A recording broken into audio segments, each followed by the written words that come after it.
Welcome back to Mostly True Psychiatry with Dr. Mellon. Today I'm going to be trying to convince you should get a snippet tool. These are things that copy and paste for you.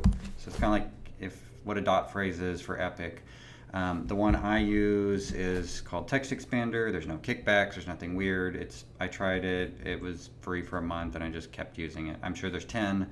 They're probably all wonderful and just as good, and I really could care less which one you use.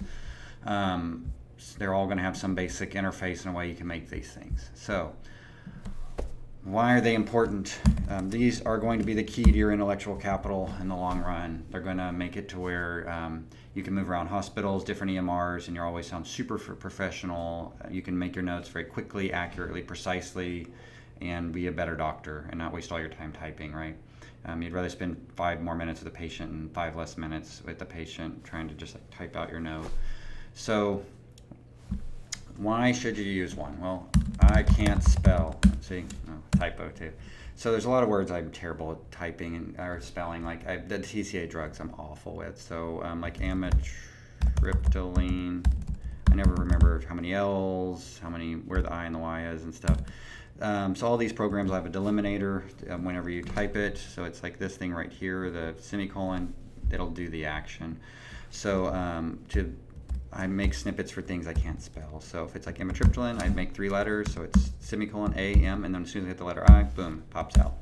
I don't want to be a water carrier for drug companies. I think it's bad practice to write down drug company names and notes. So yes, Vyvanse is short, and you don't want to write it out. But if I put semicolon Vyvanse, lisdexamphetamine, geez.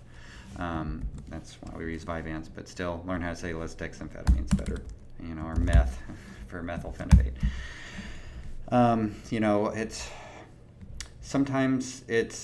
If you're cutting and pasting, right? You got to make your big note, so you have to make an H&P. So H&P. So the first thing you're gonna have 2 files. One's gonna be for male or female. So right, F for female, it will immediately dump a note for female.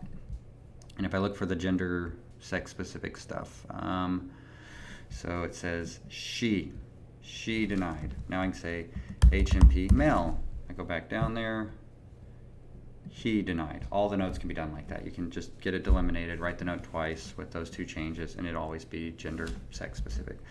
So why was this gonna make your life better? So for lots of reasons. Let's say you're doing let's scroll down. I don't know. Just your general note parts of today on interview kind of stuff, right? So maybe they're fine. Maybe there's nothing to write. Maybe you're just trying to check off your bases. So let's say it's like ADHD follow-up. So we do ADHD follow-up. Now I can put the name of the drug. So it's meth, 10 milligrams BID. And as long as there's nothing going on, it's already dumped out for me. Maybe they're stable. Maybe there's just a follow-up and there's nothing to do. I have HPI, I write stable, and then it just immediately puts stuff that's got to be down there. Maybe you're trying to be PC, they're doing fake psychosis, right? That's what you'd want to type. You can't do it. But you could be passive aggressive. You could make your snippet that. So fake psychosis. So now for the patient, when I do it, it'll say patient reported various auditory hallucinations with only vague generic details. When asked to provide more specific things, they got angry, that kind of stuff. So, and all I do is I type in was fake psychosis. And as soon as I put in the S, boom, it dumps. It's so much faster, so much easier. Maybe you're doing your mental status exam, but this is wrong, right? Like maybe they're on the phone. It's just a generic follow-up and you're allowed to do phone, but you don't want to have to, you could sit there and write unable to assess in each one. Or you could shorten it and just write that, just a couple characters and it dumps it. Or you could just have something even better where you go MSC phone, boom. Now all that stuff says you can't observe and you can just write in the one thing you can't, right? So much better. So you get down to your assessment plan. Maybe you want to put a proper diagnosis and you want to look very good and appropriate. So you could do something like DXMDD. So now we'll have a little box pop up for, whoops, I missed it. There we go. and it's got major depressive disorder severe, and maybe they just have sleep changes, so I change that piece, it'll dump it, and now it's a major depressive disorder severe when patient meets diagnosis for MDD due to DSM requirements, including everything's written out, everything's super exact, you look really smart, it looks really professional, appropriate, right? Maybe they're stable, so like we did HPI stable, there's nothing going on, there's nothing to do, so I could say A stable, so assessment stable. And it says the same thing, the patient reports well-controlled symptoms, denies any current or interval psychiatric complaints, blah, blah, blah, right? So, I mean, it's super fast, super easy.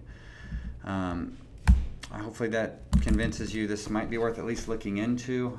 This is the kind of thing that, realistically, if you get good at it, you might be able to double the amount of time you spend with patients because you're not writing notes and you're spending your time actually interacting with them. And you can just write the note as you go. As you get better with this, I mean, you'll have so many snippets, so many things broken apart to where you can just type and talk and be done, and the patient leaves, your note's done, right? All right, I hope that was helpful. One last thing I guess we could say is, like, you could even do, like, if you don't want to remember all your meds or want to be able to put it in there, I mean, I could go like treatment, SSRI, and you could start putting in an entire drug list in here if you really wanted to. So I could say like citalopram, I'm giving it for anxiety, this is a starter dose. Boom, it prints it immediately. It gives you your main side effects that you should talk to the patient about. So it makes it harder to mess up doing that stuff, you know. All right, it's been mostly True Psychiatry, Dr. Mellon. This was going over why you should use something like TextExpander, just some kind of text expansion snippet program to help you be a better doctor. Cheers.